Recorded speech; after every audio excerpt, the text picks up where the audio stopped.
ఒక అందమైన అడవిలో మీకో అనే చిలిపి కోతి, ఈషు అనే బలమైన ఏనుగు జీవిస్తూ ఉండేవారు.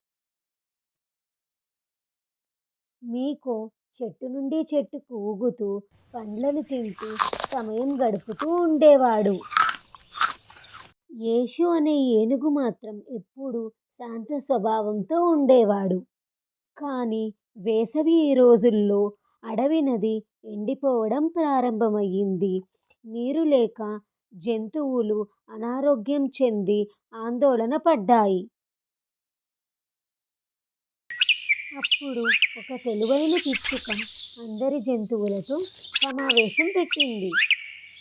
పిచ్చుక మిగతా జంతువులతో ఇలా చెప్పింది: మనకి అడవి లోతుగా ఒక రహస్యమైన చెరువు ఉంది. ఆ చెరువు చుట్టూ ముళ్ళు పొదలు ఉన్నాయి. దానిని దాటగలిగితే మనకి శుభ్రమైన నీరు దొరుకుతుంది అని చెప్పింది. కానీ ఆ ప్రదేశాన్ని చేరుకోవడానికి మనకి చురుకైన, బలం కలిగిన జంతువులు కావాలి అని చెప్పింది. సరే, మేము దారి కనుక్కొని ఆ దారి మొత్తం శుభ్రం చేస్తాము అని కోతి, ఏనుగు మిగతా జంతువులకి చెప్పారు.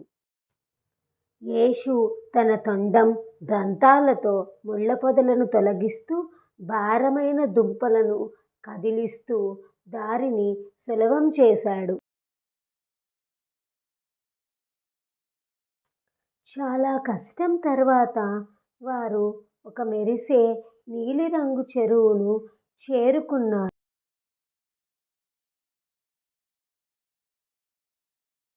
మంచినీరు దొరకడంతో మిగతా జంతువులందరూ చాలా సంతోషించి ఏనుగుకి మరియు కోతికి ధన్యవాదాలు తెలిపారు. ఆ రోజు నుంచి మీకో మరియు యేషు మంచి స్నేహితులుగా మారారు. ఒకప్పుడు ఒక తెల్లని ముద్దుగా ఉండే కుందేలు అడవిలో ఒక పెద్ద చెట్టు దగ్గర నివసించేది.